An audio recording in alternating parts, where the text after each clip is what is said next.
Isa na namang episode ng paglilinis ng mga mess ng batang to. Wow! Pero deep inside, mas okay na yung maraming kalat kesa sa walang nagkakalat na batang makulit, na energetic, na alam mo na healthy at masayang naglalaro sa mga toys na to. Alam mo, minsan, nagigilty rin ako na nagagalit ako pag naglilinis ng mess.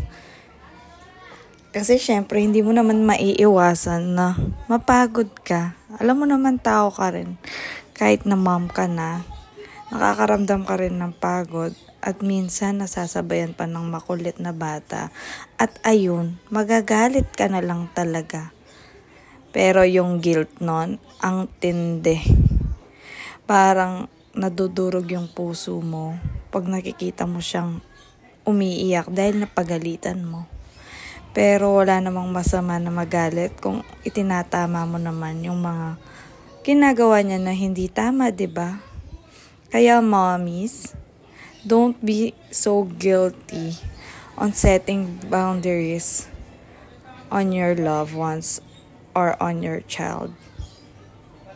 Wala namang masama kung didisiplinahin natin sila, di ba? Kapit lang, moms. Adya.